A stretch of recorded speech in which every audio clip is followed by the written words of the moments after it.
Om Shanti. Good morning. आज विशेष बाबा ने नई दुनिया के लिए बाबा ने कहा राजयोग मैं सिखा रहा हूँ। तो जब नई स्वर्णिम दुनिया आने वाली है बहुत अच्छी, जहाँ एक धर्म होगा, एक राज्य, एक मत, एक कुल, एक भाषा, देवी देवताओं का राज्य होगा, तो इतनी अच्छी दुनिया जो बाबा हम बच्चों के लिए लेके आ रहा है, तो जरूर है फिर नई दुनिया कब आएगी? जब हम इस पुरानी दुनिया को जो हम देख रहे हैं इसका विनाश हो, है ना। पुराना मकान जब टूटे तब तो नया बने। तो इसलिए बाबा ने कहा कि तुम बच्चे देखो बुद्धि योग अपना उस नई दुनिया में लगाओ ना। और पहचान से जब हम शिव बाबा को याद करते हैं कि वह दुख हरता है, सुख करता है, तो हमें भी प्राप्ति होती है। जैसा बाबा वैसा हम बच्चे हैं। और विशेष बाबा ने ध्यान दिलाया कि शिव बाबा को अपना वारिस बना लो। वारिस माने पुत्र। तो परमात्मा हमारा बेटा है, तो बेटे की हैसियत से तो बाबा ले लेगा मेरा सब कुछ, लेकिन बाप की हैसियत से शिव बाबा कुछ नहीं लेगा। लौकिक दुनिया में भी देखते हैं कि भले बाप कितना भी गरीब है, वो कहेगा बेटा तुम खुश रहो, लेकिन बच्चा अपने पिता की टूटी छड़ी भी रख लेगा, टूटी लोटा थाली भी रख लेगा, मेरे पिता की अंतिम निशानी है।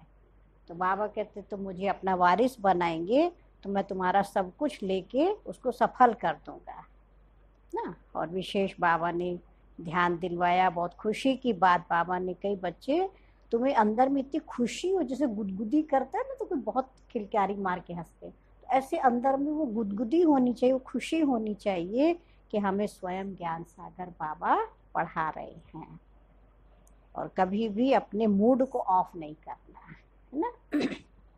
और मूड ऑफ ना हो उसके लिए बाबा ने बहुत सुंदर युक्ति बताई कि बच्चे सदा स्मृति का स्विच ऑन रहे कि मैं शुद्ध आत्मा हूँ, पवित्र आत्मा हूँ, सर्वशक्तिमान भगवान का बच्चा हूँ। तो जब स्मृति का स्विच ऑन होगा तो अंधेरा होगा ही नहीं। स्विच ऑफ तो डार्कनेस आ जाती है, लेकिन स्विच ऑन तो रोशनी आ गई। और जहाँ रोशनी है वहाँ भय नहीं है, वहाँ खुशी है। तो आज हम सुनेंगे मीठे बाबा के 18 जून 2020 के महावाक्य हैं। प्यारे बाबा ने कहा, मीठे बच्चे, बाप तुम्हें नई दुनिया के लिए राजयोग सिखला रहे हैं, इसलिए इस पुरानी दुनिया का विनाश भी जरूर होना है। ये भी निश्चित है कि बाबा नई दुनिया के लिए जब हमें राजयोग सिखा रहे हैं तो पुरानी दुनिया का विनाश होना भी जरूरी है, नहीं तो यहाँ की सब गंदगी वहाँ पहुँच जाएगी, है ना। पुराना मकान तोड़ देते हैं, फिर उसका जो भी होता है, पुराना फर्नीचर है, पुराना जो भी है वो बेच देंगे, कुछ भी करेंगे, रखेंगे नहीं, कहेंगे उसकी दीमक है, उसकी गंदगी सब हमारे फिर नए घर में पहुँच जाएगी, तो पुरानी चीज़ ले भी नहीं जाएंगे नए मकान में। हाँ, तो बाबा कहते हैं ऐसे तुम्हें पुराने स्वभाव को, संस्कारों को, आदतों को, है ना, माया रावण की गंदी जो भी हमारे अंदर है, उस गंदगी को हम सत्युग में नहीं ले जा सकते। इसलिए यहाँ ही हमें नए दैवी गुण धारण करने, नए संस्कार धारण करने, नई स्वर्णिम दुनिया को बुद्धि में रखना। आज का प्रश्न है, मनुष्यों में कौन सी एक अच्छी आदत पड़ी हुई है लेकिन उससे भी प्राप्ति नहीं होती है? उत्तर है, मनुष्यों में भगवान को याद करने की जैसे आदत पड़ी हुई है। जब भी कोई बात होती है तो कह देते हे भगवान, सामने शिवलिंग आ जाता है, लेकिन पहचान यथार्थ न होने के कारण प्राप्ति नहीं होती है। फिर कह देते सुख दुख सब वही देता है, लेकिन तुम बच्चे अभी ऐसे नहीं कहेंगे। ओम शांति। बाप जिसको रचता कहा जाता है, अच्छा किसका रचयिता है? नई दुनिया का रचयिता है ना। शिव बाबा को कहते क्रिएटर है, ब्रह्मा द्वारा स्थापना करते। तो कई बार प्रश्न मन में आता है कि आखिर भगवान आपने ऐसी दुख की दुनिया बनाई क्यों, जहाँ टेंशन है, डिप्रेशन है, लोग इतना दुखी हो जाते, सुसाइड कर लेते हैं, कितना देखो गंदगी है, बीमारियां हैं, तो ऐसी दुनिया क्यों बनाई? लेकिन बाबा ने कहा बच्चे मैंने ऐसी दुनिया का निर्माण नहीं किया था, क्योंकि अगर ऐसी दुनिया भगवान ने बनाई होती तो आज हम ये गीत नहीं गाते, देख तेरे संसार की हालत क्या हो गई भगवान, कितना बदल गया इंसान। बाबा कह रहे हैं मैंने जो दुनिया बनाई थी उसको तो स्वर्ग कहा जाता है, वह सुखधाम नाम कहते हैं परंतु समझते नहीं हैं। कृष्ण के मंदिर को भी सुखधाम कहते हैं। अब वो तो हो गया छोटा मंदिर, कृष्ण तो विश्व का मालिक था। बेहद के मालिक को जैसे कि हद का मालिक बना देते हैं। कृष्ण के छोटे से मंदिर को सुखधाम कहते हैं। बुद्धि में ये नहीं आता है कि वो तो विश्व का मालिक था, है ना। श्री कृष्ण जब बड़े हुए, स्वयंवर हुआ, राजगद्दी पर बैठे, उस दिन से 111 पहली तारीख, पहला महीना, पहला संवत। जैसे आज तारीख है 18 जून 2020, तो ऐसी वहाँ होगी एक पहली तारीख, पहला महीना, 111। तो वहां से श्री लक्ष्मी श्री नारायण राजगद्दी पर बैठेंगे, है ना। उनका स्वयंवर होता है, वो तो विश्व के मालिक बन जाते हैं। भारत में ही वो रहने वाले थे। तुमको भी पहले कुछ पता नहीं था, बाप को तो सब कुछ पता है। वह सृष्टि के आदि मध्य अंत को जानते हैं। अभी तुम बच्चे जानते हो, दुनिया में तो यह भी किसको पता नहीं है ब्रह्मा विष्णु शंकर कौन है। शिव तो है ऊंचते ऊंच भगवान। अच्छा, फिर प्रजापिता ब्रह्मा कहाँ से आया? है तो मनुष्य ही। प्रजापिता ब्रह्मा तो जरूर यहाँ ही चाहिए ना, जिससे ब्राह्मण पैदा हो। प्रजापिता माना ही मुख से अडॉप्ट करने वाला, तुम हो मुख वंशावली। अब तुम बच्चे जानते हो कैसे ब्रह्मा को बाप ने अपना बनाकर मुख वंशावली बनाया है ना। ब्रह्मा तन में शिव बाबा ने इनमें प्रवेश किया, फिर कहा कि ये हमारा बच्चा भी है ना। दादा लेखराज थे, पहले उनका नाम वो था, फिर शिव बाबा ने उनमें प्रवेश किया और फिर उनके मुख से कहा ये मेरा बच्चा है और इसका नाम है प्रजापिता ब्रह्मा। तो सोचने वाली बात है, जब शिव बाबा ब्रह्मा बाबा के मुख से बोलते थे तो फील होता था ये कोई दूसरा बोल रहा है ना। तो शिव बाबा का पहला बच्चा ब्रह्मा बाबा। तुम जानते हो ब्रह्मा नाम कैसे पड़ा, कैसे पैदा हुआ? ये और कोई नहीं जानते। कर्तव्यवाचक नाम है ना। बाबा ने उनके मुख से जब ज्ञान सुनाया और उनसे पालना दिलवाई बच्चों को, तो फिर उनके कर्तव्यवाचक नाम रखा प्रजापिता ब्रह्मा। जैसे जून महीना मम्मा का चल रहा है, तो मम्मा तो बहुत छोटी उम्र की थी, 45 ईयर्स एज थी, तब तो शरीर छोड़ दिया। लेकिन उतनी एज में मम्मा के अंदर से ऐसी फीलिंग आती थी कि जैसे वो हमारी अलौकिक माँ है। तो बहुत दिल से मम्मा ज्ञान की पालना देती थी और बच्चों की कभी कोई कमी कमजोरी अपने चित्त पे नहीं रखती थी।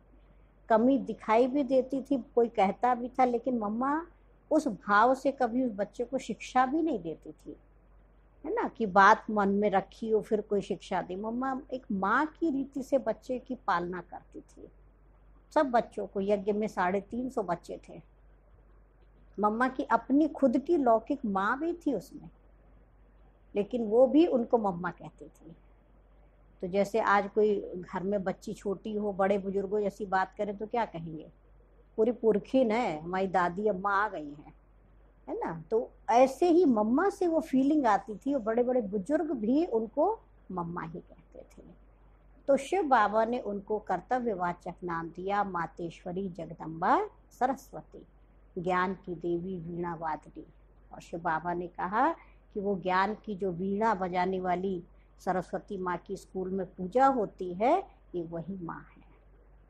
तो कर्तव्य देख के ऐसी ब्रह्मा बाबा को भी शिव बाबा ने उनके कर्तव्यों के आधार से नाम दिया प्रजापिता ब्रह्मा।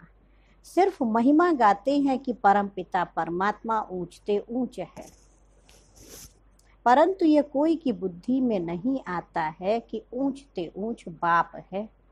हम सभी आत्माओं का वह पिता है, वह भी बिंदु रूप ही है। उनमें सृष्टि के आदि मध्य अंत का ज्ञान है। यह नॉलेज भी तुमको अभी मिली है, पहले जरूर बाबा कह रहे पहले जरा भी ये ज्ञान नहीं था, मनुष्य सिर्फ कहते रहते हैं ब्रह्मा विष्णु शंकर, परंतु जानते कुछ भी नहीं है। तो उन्हों को ही समझाना है। अभी तुम बच्चे समझदार बने हो, जानते हो कि बाप ज्ञान का सागर है, जो तुमको ज्ञान सुनाते हैं पढ़ाते हैं। यह राजयोग है ही सतयुग नई दुनिया के लिए, तो जरूर पुरानी दुनिया का विनाश होना चाहिए। उसके लिए ये महाभारत लड़ाई है। आधा कल्प से लेकर तुम भक्ति मार्ग के शास्त्र पढ़ते आए हो, अब तो बाप से डायरेक्ट सुनते हो। बाप कोई शास्त्र नहीं बैठकर सुनाते हैं, जब तप करना शास्त्र आदि पढ़ना ये सब है भक्ति। अब भक्तों को भक्ति का फल चाहिए, क्योंकि मेहनत करते ही हैं भगवान से मिलने के लिए। परंतु ज्ञान से है सदगति, ज्ञान और भक्ति दोनों इकट्ठे चल ना सके। ज्ञान और भक्ति दोनों इकट्ठे नहीं चल सकते। नॉलेज मिल गई, हमें नॉलेज मिल गई ये फलाना डॉक्टर कैसे बना, है ना। जब तक हम खुद डॉक्टर नहीं बने तब तक हम उसके आगे झुकते रहेंगे, जी हजूरी करते रहेंगे। लेकिन मेरे अंदर वो नॉलेज आ गई, हमने भी पीएचडी पढ़ लिया, हमने भी पोस्ट पोजीशन ले लिया, खुद डॉक्टर बन गए। अब उनसे हम कैसे मिलेंगे? हम उम्र की तरह, एक दोस्त की तरह, तो हम उसके आगे झुकेंगे नहीं। तो ऐसी बाबा कहते बच्चे अभी तक तुम जिन देवी देवताओं का पूजन करते आए, अब तुमको मैं वैसी बनाने आया हूँ, तुम भी दैवी गुण धारण कर लो। तो अब हम उनके आगे झुकेंगे नहीं, भक्त नहीं बने, अब हम उनके समान बनना चाहते हैं। तो भक्ति अलग हो गई, ज्ञान मिल गया। तो बाबा कह रहे हैं मनुष्य तो सिर्फ कहते रहते हैं ना, लेकिन ज्ञान अलग है, भक्ति अलग है।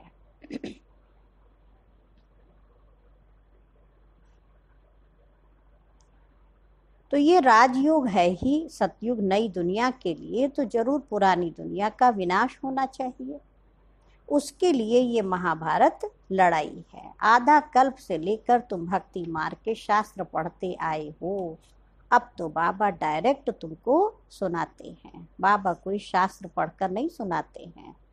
जब तप आदि करना शास्त्र आदि पढ़ना ये सब है भक्ति। अब भक्तों को भक्ति का फल चाहिए, क्योंकि मेहनत करते ही हैं भगवान से मिलने के लिए। परंतु ज्ञान से है सदगति, ज्ञान और भक्ति दोनों इकट्ठे चल न सके। अभी है ही भक्ति का राज्य, सब भगत हैं। हर एक के मुख से ओ गॉड फादर अक्षर जरूर निकलेगा।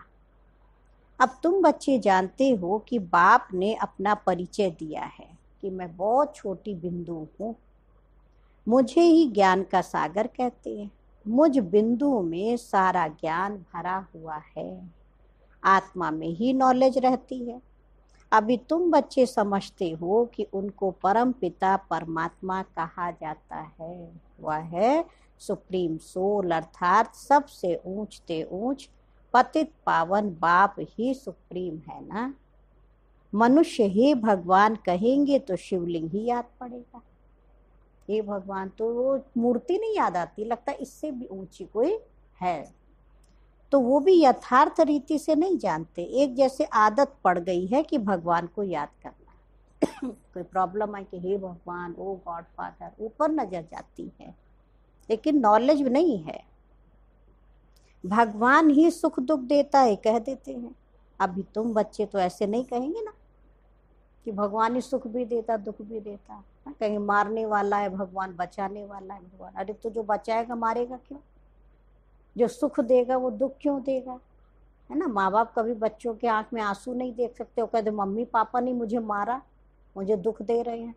तो कहीं ना कहीं हमारी अपनी कमी है, हमको दुख फील हो रहा, उनकी अच्छी फीलिंग, उनके अच्छे भाव हम कैच नहीं कर पा रहे। तो बाबा कह रहे तुम बच्चे अब नहीं कहेंगे कि भगवान ही सुख दुख देता है, क्योंकि तुम जानते हो कि बाप तो सुख दाता है। सतयुग में सुख धाम था, वहां दुख का नाम ही नहीं था। कलयुग में है ही दुख, यहाँ सुख का नाम नहीं। ऊंचते ऊंच भगवान वह है सर्व आत्माओं का बाप। यह किसको पता नहीं है कि आत्माओं का बाप भी है। कहते भी हैं हम सब ब्रदर्स हैं, इसका मतलब हमारा बाप है, तब तो भाई भाई हुए। तो जरूर सब एक बाप के बच्चे ठहरे ना। फिर कोई कह देते कि वो तो सर्वव्यापी है, तेरे में भी है, मेरे में भी है। अरे तुम तो आत्मा हो, ये तुम्हारा शरीर है। फिर तीसरी चीज कैसे हो सकती? आत्मा को परमात्मा थोड़े ही कहेंगे, जीव आत्मा कहा जाता है, जीव परमात्मा नहीं कहा जाता। क्या उनका जीव निकल गया तो जीव आत्मा निकली ना, परमात्मा थोड़ी निकलेगा। फिर परमात्मा सर्वव्यापी कैसे हो सकता? बाप सर्वव्यापी होता तो फिर फादरहुड हो जाता। फादर को फादर से वर्षा थोड़ी मिलेगा, बाप से तो बच्चा ही वर्षा लेता है। वर्षा माने प्रॉपर्टी। सब फादर कैसे हो सकते? सारे ही फादर फादर हो जाए तो प्रॉपर्टी कौन किसको दे? तो वो पिता है और हम सब उसके बच्चे हैं। इतनी छोटी सी बात भी कोई समझ में आती नहीं है। देखो कोई कोई ऐसे जिनको नहीं समझ में आती है। तब बाबा कहते, बच्चे हमने आज से 5000 वर्ष पहले तुमको कितना समझदार बनाया था। तुम एवर हेल्दी वेल्दी समझदार थे। इससे जास्ती समझदार कोई हो नहीं सकता। इतने समझदार थे अपनी हेल्थ के बारे में, कैसे वेल्थ अच्छी लेनी है, कैसे खुश रहना है, कैसे सारे विश्व के ऊपर शासन करना है। तो ये बाबा ने इतना हमको सिखा दिया, उससे ज्यादा समझदार तो कोई नहीं हो सकता। तुमको अभी जो समझ मिलती है ना, ये फिर वहां नहीं होगी। वहां ये थोड़ी मालूम रहता है कि हम फिर से गिरेंगे। अगर ये मालूम हो तो फिर सुख की भास नहीं ना आए, है ना। अभी हमको नॉलेज है कि हम गिरे हैं, अब हमको चढ़ना है। लेकिन सतयुग में नहीं मालूम होगा कि आज 16 कला है, हम धीरे धीरे 14 कला बन जाएंगे, फिर 8 कला रह जाएंगे, है ना, कलाहीन हो जाएंगे, फिर सारा हमारा राजपाट जो है सब छिन जाएगा। ये नॉलेज वहाँ नहीं होती। अगर वहाँ नॉलेज हो तो उस राज्य की खुशी ही गुम हो जाए। तो बाबा कह रहे वहाँ ये मालूम नहीं होता है कि हम गिरेंगे। अगर ये मालूम हो तो फिर तो सुख की भासना ही ना आए। ये ज्ञान फिर प्राय लोप हो जाता है। ये ड्रामा का ज्ञान सिर्फ अभी तुम्हारी बुद्धि में है। प्राय लोप माना उसकी नॉलेज के मूर्तियां बनी हुई मंदिर में, लेकिन देवी देवता नहीं रहे, तो इसलिए प्राय लोप कह देते, माना पूरा संपूर्ण खत्म नहीं हुई चीज। तो ब्राह्मण ही बाबा ने कहा अधिकारी रहते हैं। तुम्हारी बुद्धि में है कि अब हम ब्राह्मण वर्ण के हैं, ब्राह्मणों को ही बाप ज्ञान सुनाते हैं, ब्राह्मण फिर सबको सुनाते हैं। गायन भी है कि भगवान ने आकर स्वर्ग की स्थापना की थी, राजयोग सिखाया था। देखो कृष्ण जयंती मनाते हैं, समझते हैं कि कृष्ण वैकुंठ का मालिक था, परंतु वह विश्व का मालिक था, यह बुद्धि में नहीं आता है। जब उनका राज्य था तो और कोई धर्म नहीं था, उनका ही सारे विश्व पर राज्य था और जमुना के किनारे था। दिल्ली बनी भी जमुना के किनारे है, तो दिल्ली ही राजधानी होगी सतयुग में भी। अब तुमको ये कौन समझा रहे हैं? भगवान उवाच। बाकी वह जो भी वेद शास्त्र आदि सुनाते वो है भक्ति मार्ग के। यहाँ तो खुद भगवान तुमको सुना रहे हैं। अभी तुम बच्चे समझते हो हम पुरुषोत्तम बन रहे हैं। तुमको ही यह बुद्धि में है कि हम शांति धाम के रहने वाले हैं, फिर हम आकर 21 जन्मों की प्रारब्ध भोगेंगे। तो बाबा कह रहे हैं तुम बच्चों को अंदर में खुशी से गदगद होना चाहिए कि वाह बेहद का बाबा शिव बाबा हमको पढ़ा रहे हैं। वो ज्ञान का सागर है, सृष्टि के आदि मध्य अंत को जानता है। ऐसा बाबा हमारे लिए आया है। तो खुशी में जैसे गुदगुदी होती है ना, अंदर अंदर नहीं, कोई गुदगुदी मचाता तो कितना हंसते रहते, तो अंदर ही अंदर वो गुदगुदी हो कि ऐसा बाबा जो सारे विश्व का मालिक है, ज्ञान का सागर है, सृष्टि के आदि मध्य अंत को जानता है, वो हमारे लिए स्पेशल आया है। बाबा को कहते हैं बाबा हमने आपको अपना वारिस बना लिया। बाप बच्चों पर वारी जाते हैं, बच्चे फिर कहते हैं भगवान आप जब आएंगे तो हम आप पर वारी जाएंगे। अर्थात आपको हम बच्चा बनाएंगे। देखो शास्त्रों में गायन है, माता अनसुईया ने क्या किया था, भगवान को बच्चा बना लिया। तो अभी की प्रैक्टिकल बात है, बाबा कह रहे भगवान को बच्चा बना लो। शिव बेटा तुम्हारा सबसे देखो आज्ञाकारी, सपूत बेटा, लोक परलोक सब तुम्हारा सुंदर बना देगा, ऐसा तो पुत्र कहीं नहीं मिलेगा। तो बाबा कहते बना के देखो तो मुझे अपना बेटा, मैं तुम्हारी बहुत सेवा करूँगा। एक माता जी थी बुजुर्ग, तो उन्होंने अपना अनुभव सुनाया, बहुत बीमार हो गई थी, तो बाबा के ज्ञान में आती थी, रोज मुरली सुनती थी, बुजुर्ग थी काफ़ी, तो शिव बाबा को बेटा बनाया। तो एक दिन बहुत बुखार आ गया, अपने घर में थी, अकेले थी। अब कहे मेरे को एकदम गला सूख रहा है, पानी पीने का मन कर रहा है, लेकिन हिम्मत नहीं थी मैं उठ के जाऊं पानी उठाऊं। तो मैंने बाबा को कहा बाबा बेटा देखो शिव बेटा तुम आज माँ की बहुत प्यास लग रही है, माँ की सेवा नहीं करोगे? मेरे को तो हिम्मत भी नहीं है मैं उठ के जाऊं।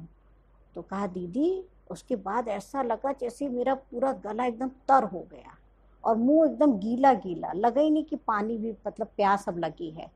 ऐसा शिव बेटा है, देखो उसने मुझे अपने आप से ही ऐसी महसूस था, और फिर मेरे अंदर हिम्मत आ गई, जैसे पानी मुंह गीला हो गया और उसके बाद मैं एकदम खड़ी हो गई। कहाँ एकदम बेहोश जैसी पड़ी थी, हिम्मत ही नहीं थी, ना उठने की ताकत भी नहीं थी। और बस जैसी मैंने शिव बेटे को कहा तो मेरे अंदर ताकत उठ के खड़ी हो गई। फिर जाके मैंने खाना भी बनाया, इतना बाबा ने मुझे ताकत दे दिया। तो आंख में आंसू आ गए, नहीं सचमुच शिव बेटा जो है ना, उसने आज सिद्ध कर दिया कि माँ की उसने देखो केयर करी है, मैं ऐसे बेटे को तो कभी नहीं भूलूंगी। तो इतना माना जैसे वो अंदर से बाबा के प्रति कितना ऋणी जैसी हो गई कि ऐसा बेटा तो कभी नहीं मिलेगा। वो बच्चे तो प्रॉपर्टी के पीछे लड़ते झगड़ते रहते हैं, आते भी नहीं मिलने, विदेश में सारे बच्चे उनके। तो कितना माँ खुश हो गई। तो ऐसा नहीं है, शिव बाबा कहते बच्चा बनाओ, मैं पूरा तुम्हारा कर्तव्य निभाऊंगा, तुम्हें साथ भी दूंगा। तो बाबा कह रहे ये भी अपने बच्चों को ही वारिस बनाते हैं, बाबा को वारिस कैसे बनाएंगे, यह भी गुह्य बात है। बाबा देखो समझा रहा, अपना सब कुछ एक्सचेंज करना इसमें बुद्धि का काम है। तो आपका जो भी टूटा फूटा पुराना धुराना जो होगा, बाबा वो हमारा लेके उसको उसके बदले में नया दे देगा। फिर समर्पित बुद्धि, अब ये शिव बेटे का हो गया। जैसे बच्चों को प्रॉपर्टी विल कर देते ना पेरेंट्स हैं, तो हल्के हो जाते हैं। तो बाबा कहते बाप की हैसियत से मैं तुम्हारा एक पैसा नहीं लूंगा। क्यों लूंगा, मैं मुझे अपनी वो है, वो अपनी शान में देखो माँ बाप रहते, लेकिन बच्चा बनाएंगे तो मैं तुम्हारा लूंगा, और बिना लिए मैं दूंगा भी नहीं, ये भी पक्की बात है। क्योंकि धरती माँ को भी जब तक हम 2 बीज नहीं बोएंगे तो वो भी ट्रक भर अनाज कैसे देगी, तो पहले हमें बीज बोना पड़ेगा। सुदामा को ऐसे ही महल नहीं मिल गए, वो कच्चे किनकी चावल भगवान ने स्वीकार किया, खाया, फिर महल दिया। क्योंकि बिना लिए रिटर्न कैसे देंगे। पहले जमाने में राजा महाराजाओं के देखो महल में जाती थी, उन्हीं के बाग का माली है, फूल ले जाता था उन्हीं के बाग का, तो खाली हाथ लौट के नहीं आता था। बढ़ई ये कारपेंटर है, वो खिलौना बना के लेके गया बच्चों के लिए, तो राजा को गिफ्ट दिया। तो राजा क्या करते थे, जो हीरा मोती हार पहने वो निकाल के वो उसको दे देते थे, और कितना भरपूर करके भेजते थे, खाली हाथ कभी नहीं भेजते थे। रॉयल्टी होती थी राजा महाराजाओं की। तो आज की कलयुगी दुनिया के राजा महाराजा खाली हाथ नहीं भेजते, तो सारे विश्व का मालिक जो वो है, राजाओं का भी राजा बनाने वाला, तो वो क्या हमको खाली हाथ भेजेगा। बाबा कहते जब तुम सरेंडर करते हो तो मैं 21 जन्मों की बादशाही तुम्हें दे देता हूँ। तो बाबा कह रहे गरीब तो झट एक्सचेंज कर लेंगे कि पुराना दो नया ले जाओ, लेकिन साहूकार मुश्किल करेंगे जब तक कि पूरी रीति ज्ञान ना उठावे, इतनी हिम्मत नहीं रहती है। गरीब तो झट कह देते बाबा हम तो आपको ही वारिस बनाएंगे, अरे हमारे पास रखा ही क्या है, वारिस बनाकर फिर शरीर निर्वाह भी अपना करना है। बाबा को सरेंडर किया, अब बाबा को भी भोग लगाओ, खुद भी खाओ, अब ये सोच के कि अब ये घर शिव बाबा का, मैंने बेटे को सरेंडर कर दिया। तो वहीं से पालना भी हो रही है, सिर्फ ट्रस्टी समझकर रहना है। देखो युक्तियां तो बाबा बहुत बताते रहते हैं, बाप तो सिर्फ कहते हैं और देखते हैं कि बच्चों से कोई पाप कर्म तो नहीं हो रहा है ना। बाबा बच्चों को राय देते हैं, बाप तो सिर्फ देखते हैं कि कोई पाप कर्म में पैसा खराब तो नहीं करते हैं बच्चे, क्योंकि वो धन अब शिव बाबा का हो गया, हमारा नहीं है। नहीं तो भाइयों को नशा रहता, मैं कमाता हूँ जैसे मन हो वैसे खर्चा करो, तुम लोग इंटरफियर क्यों करते हो। लेकिन वो धन अब शिव बाबा का हो चुका है, अब उसके अनुसार ही, श्रीमत के अनुसार ही हम उस धन को यूज कर सकते हैं। तो किसी गलत काम में पैसा हम खर्च नहीं कर सकते। मनुष्य को पुण्य आत्मा बनाने में पैसा लगाते हैं, बाबा बच्चों का चेक करते हैं, है ना। कोई खराब कर्म में, पाप कर्म में तो पैसा नहीं गंवा देते, पुण्य आत्मा बनाने में पैसा लगाते हैं। देखो सर्विस भी कायदे से करते हैं, ये पूरी जांच करेंगे फिर सब राय देंगे, बाबा भी देखता है ना। तो उस धन को वेस्ट नहीं करना है, भगवान की अमानत है। ये भी धंधे में ईश्वर अर्थ, ईश्वर दूसरे जन्म में दे देता है ना। बाबा ने कहा ये भी धंधे में ईश्वर अर्थ निकालते थे ना, ब्रह्मा बाबा के लिए शिव बाबा कह रहे, क्योंकि बिजनेसमैन होता है ना, धर्माऊ बहुत निकालता है, तो उसको लगता है थोड़ा बहुत जो मैंने झूठ बोला, गलत किया, तो धर्माऊ निकाल देंगे तो मेरा पाप खत्म हो जाएगा। तो ब्रह्मा बाबा के लिए बाबा कह रहे देखो ये भी निकालता था धर्माऊ, है ना। अब वो तो था इनडायरेक्ट, अभी बाबा डायरेक्ट आए हुए हैं। मनुष्य समझते हैं हम जो कुछ करते हैं उनका फल ईश्वर दूसरे जन्म में देते हैं। कोई गरीब दुखी है तो समझेंगे कर्म ही ऐसा किया हुआ है, अच्छे कर्म किए हैं तो सुखी हैं। बाप तुम बच्चों को कर्मों की गति पर समझाते हैं कि जो बॉडी कॉन्शियस में हमने पाप कर्म किया, जो भी कर्म किया वो पाप की खाते में चला गया, और सोल कॉन्शियस बन के जो कर्म किया वो पुण्य के खाते में चला गया, और उस पुण्य का जो रिटर्न है वो सतयुग में मिलता, उसको कहते अकर्म। जैसे बैंक में पैसा जमा है, आप खाली इंटरेस्ट खाते रहो तो मूलधन जमा रहेगा। सतयुग त्रेता में हम ब्याज खा रहे। द्वापर युग से फिर वो हमारा जो मूलधन है अब वो फिर खाना शुरू करते हैं, और कलयुग आते आते क्या हुआ, वो भी खत्म होने लगा, अब उधार खाने लगे, है ना। बहुत बड़ा बिजनेसमैन कई बार दिवालिया हो जाता तो लोग क्या करते, उसको हेल्प करते हैं। तो हमारी भी स्थिति वो हो गई, अब कब तक हेल्प किया जाए, सब हार गए, कहीं तो जा भी नहीं रहा, शरीर भी नहीं छोड़ रहा है, बूढ़ा भी हो गया, कब तक इसको खिलाएंगे, कुछ करता धरता भी नहीं। तो आज वो स्थिति आ गई, अब कोई मदद करने को भी तैयार नहीं। तब परमात्मा को लगता मेरा बच्चा इतना ज्यादा देखो दुखी हो गया, फिर वो हेल्प करने आता, बच्चे फिर से ताकत भरो, फिर से उमंग रखो, फिर तुम विश्व के मालिक बन जाओगे। तो यहाँ जो अच्छे कर्म करते हैं उनका अल्पकाल के लिए सुख मिलता है ना। बाबा ने कहा कि मनुष्य समझते हम जो कुछ करते हैं उनका फल ईश्वर दूसरे जन्म में देते हैं। कोई गरीब दुखी है तो समझेंगे कर्म ही ऐसा किया हुआ है, अच्छे कर्म किए हैं तो सुखी हैं। बाप तुम बच्चों को कर्मों की गति पर समझाते हैं कि बच्चे रावण राज्य में तुम्हारे सब कर्म विकर्म ही हो जाते हैं, क्योंकि देह अभिमान में कर्म किया। और सतयुग त्रेता में रावण ही नहीं होगा, इसलिए वहां कोई कर्म विकर्म होता ही नहीं है। यहाँ जो अच्छे कर्म करते हैं उनका अल्पकाल के लिए सुख मिलता है, फिर भी कोई ना कोई रोग खिटपिट तो रहती ही है। भले कितना भी सुखी हो, बाहर विज्ञान की दृष्टि से सब सुख सुविधा के साधन है, लेकिन बीमारियां हैं वो भी दुख देती हैं, क्योंकि अल्पकाल का सुख है। अभी बाबा कहते हैं ये रावण राज्य ही खत्म होना है, राम राज्य की स्थापना शिव बाबा कर रहे हैं। तुम बच्चे जानते हो ये चक्र कैसे फिरता है, भारत ही फिर गरीब हो जाता है। भारत आज से 5000 वर्ष पहले स्वर्ग था, इन लक्ष्मी नारायण का राज्य था। पहले गद्दी इनकी चली थी, कृष्ण प्रिंस, फिर स्वयंवर किया तो राजा बना, फिर उनका नाम नारायण पड़ता है। यह भी तुम बच्चे अभी समझते हो तो तुमको वंडर लगता है, इसलिए गाते हैं हे कृष्ण गोविंद हरे मुरारी, हे नाथ नारायण वासुदेवा। वही कृष्ण बड़े हुए तो नारायण बन गए, वही वासुदेव पुत्र ही तो कहा।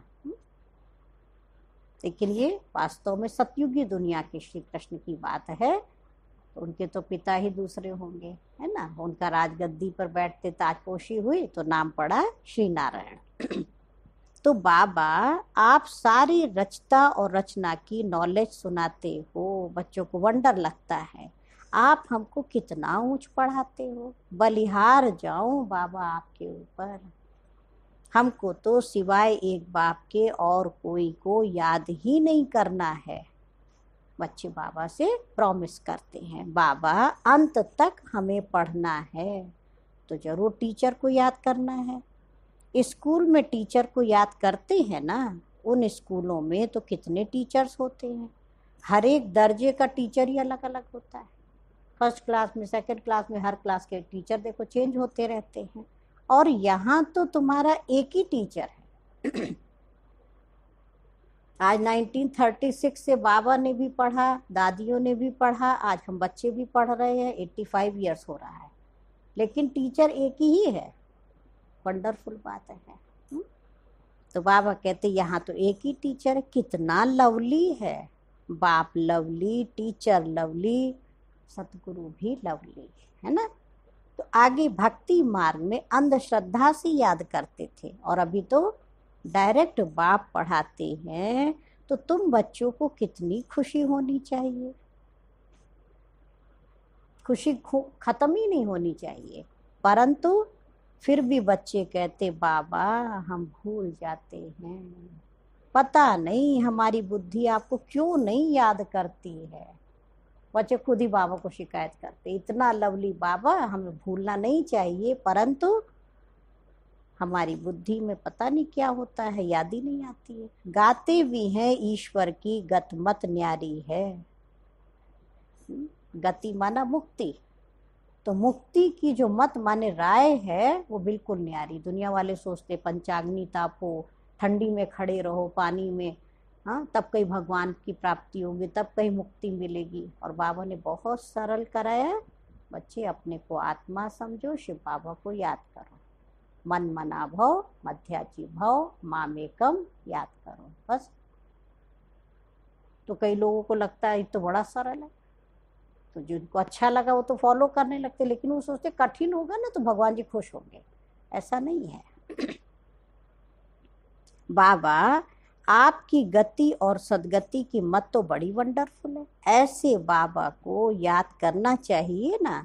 देखो स्त्री अपने पति के गुण गाती है, बड़ा अच्छा है, ये उनकी प्रॉपर्टी है, अंदर में बड़ा खुश रहती है। छोटी मोटी प्रॉपर्टी वाला पति उसको देख के कितना खुश होती है।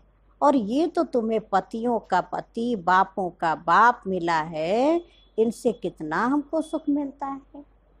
और सबसे तो दुख मिलता है, हाँ टीचर से सुख मिलता है।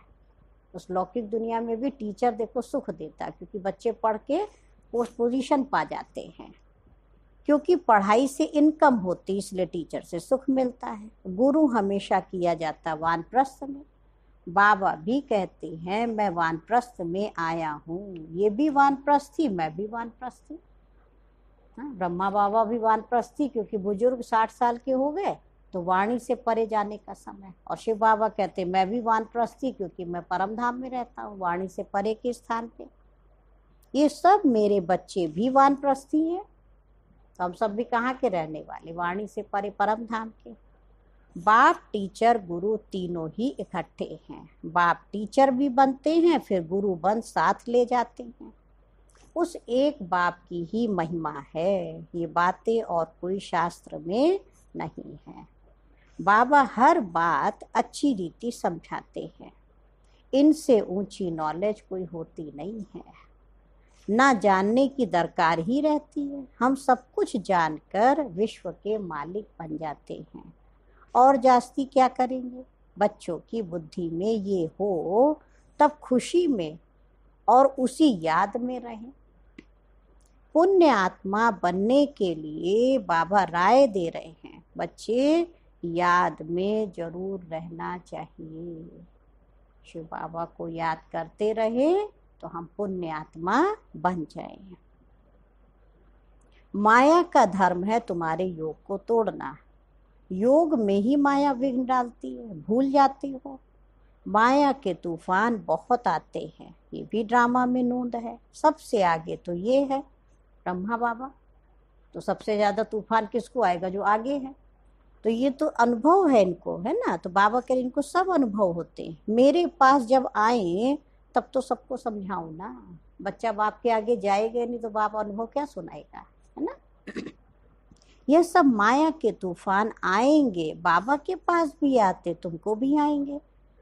माया का तूफान ही ना आए, योग लगा ही रहे तो क्या हो, आज ही कर्मातीत अवस्था हो जाए।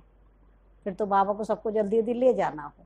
बिना टेस्ट के कैसे पता चलेगा हम पास हो गए, बहुत अच्छा पढ़ लेते हैं।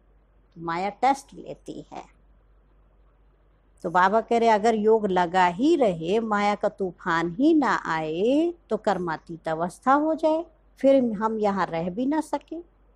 कर्मातीत अवस्था हो जाएगी तो फिर सब चले जाएंगे। इसलिए शिव की बारात गाई हुई है। देखो शिव बाबा आए हैं तब हम सब आत्माएं जाएं, है ना। शिव बाबा आए तो हम सब जाएं वापस। शिव बाबा आते ही हैं सबको ले जाने।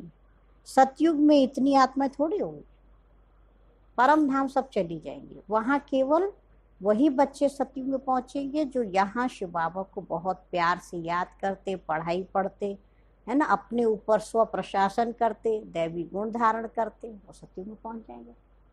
इसलिए सतयुग की पॉपुलेशन केवल 9 लाख। अच्छा, मीठे मीठे सिक्की लधे बच्चों प्रति माता पिता बाप दादा का याद प्यार और गुड मॉर्निंग। रूहानी बाप की रूहानी बच्चों को नमस्ते। हम रूहानी बच्चों की रूहानी माता पिता बाप दादा को याद प्यार नमस्ते और गुड मॉर्निंग। शुक्रिया बाबा, शुक्रिया। अभी हम सुनेंगे आज धारणा के लिए मुख्य सार, पूरी मुरली का सार 2 पॉइंट में। फर्स्ट पॉइंट है शिव बाबा को अपना वारिस बनाकर सब कुछ एक्सचेंज कर देना है। वारिस बनाकर शरीर निर्वाह भी करना है, ट्रस्टी समझकर रहना है। पैसे कोई भी पाप कर्म में नहीं लगाने हैं, ये अटेंशन रखें। पैसा हमारा पाप कर्म में गया तो उसका भी भाग हमें मिलेगा। हमने किसी को दान पुण्य किया, उसने जाके शराब पी लिया, घर में सबको पिटाई किया उस आदमी ने, अब सारी बद्दुआ किसको मिलेगी? जिसने दिया। पता नहीं कहाँ से पैसा लिया था, घर में खाने को नहीं है, उसको पीने को चाहिए।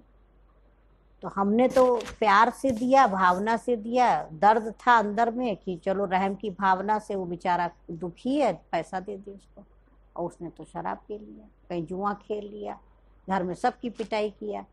तो बाबा कहते पैसे को कभी पाप कर्म में नहीं लगाना है। सेकंड पॉइंट है अंदर खुशी में गुदगुदी होती रहे कि स्वयं ज्ञान का सागर बाबा हमको पढ़ा रहे हैं। पुण्य आत्मा बनने के लिए याद में रहना है। माया के तूफानों से कभी डरना नहीं है। और आज का वरदान है बाबा की विशेष ब्लेसिंग हम बच्चों के लिए, रूहानियत की स्थिति द्वारा व्यर्थ बातों का स्टॉक खत्म करने वाले, खुशी के खजाने से संपन्न भव। तो आज का सोमान भी याद रखेंगे, मैं आत्मा खुशी के खजानों से संपन्न हूँ। स्पष्टीकरण है रूहानियत की स्थिति द्वारा व्यर्थ बातों के स्टॉक को समाप्त करो, नहीं तो 1-2 के अवगुणों का वर्णन करते बीमारी के जर्म्स वायुमंडल में फैलते रहेंगे। किसी की कमी कमजोरी हम सबको सुनाते जाएं तो वो भी क्या होता है, वो भी जर्म्स फैल रहे हैं, वो जिसके पास जाएंगे वो भी वैसे ही सोचेगा। तो इससे वातावरण पावरफुल नहीं बनेगा। आपके पास अनेक भावों से अनेक आत्माएं आएंगी, लेकिन आपकी तरफ से शुभ भावना की बातें ही ले जाएं। कैसी भी आत्मा हो, लेकिन हमें हर एक के लिए शुभ भावना रखनी है। आपके पास अनेक भावों से अनेक आत्माएं आएंगी, लेकिन आपकी तरफ से शुभ भावना की बातें ही ले जाएं। यह तब होगा जब स्वयं के पास खुशी की बातों का स्टॉक जमा होगा। तो ना, शुभ भावना की बातें कब ले जाएंगे? जब हमारे पास खुशी की बातों का स्टॉक होगा। कहते इनके पास बड़ी खुशी की बातें मिलती, बड़ा मन खुश हो जाता है। और कोई बार बार अपने दर्द का, कहीं दुख का, परेशानी का वर्णन करता है तो लोग उसके पास जाने से धीरे धीरे कटने लगते हैं, है ना। तो बाबा कह रहे यदि दिल में किसी के प्रति कोई व्यर्थ बातें होंगी, तो जहाँ बातें हैं वहाँ बाप नहीं है, पाप है। जहाँ बाप होगा वहाँ पाप हो नहीं सकता। उसको डर रहेगा ना कि मेरा पापा साथ में चल रहे हैं तो हम गलत कैसे करें। तो जहाँ बात है वहाँ बाप नहीं, और जहाँ बाप नहीं वहाँ पाप है फिर। और आज का स्लोगन है, सभी ध्यान से सुनेंगे, स्मृति का स्विच ऑन हो तो मूड ऑफ हो नहीं सकती। स्मृति का स्विच ऑन हो तो मूड ऑफ नहीं हो सकती। अच्छा, ओम शांति। और विशेष आज आप सबके लिए खुशखबरी है कि आज शाम को 5:30 बजे अपनी आदरणीय रानी दीदी पटना बिहार की और मम्मा बाबा की साकार पालना लिए हुए मीठी दीदी का विशेष अनुभव युक्त मम्मा के साथ का क्लास है। तो 5:30 बजे सभी फ्री कॉन्फ्रेंसिंग कॉल ऐप में ज्वाइन हो जाएंगे, तो आप सभी उसका लाभ ले सकते हैं। इसलिए सभी ध्यान रखेंगे, शाम को 5:30 से 7 बजे तक विशेष दीदी जी का क्लास है। ओम शांति, ओम शांति।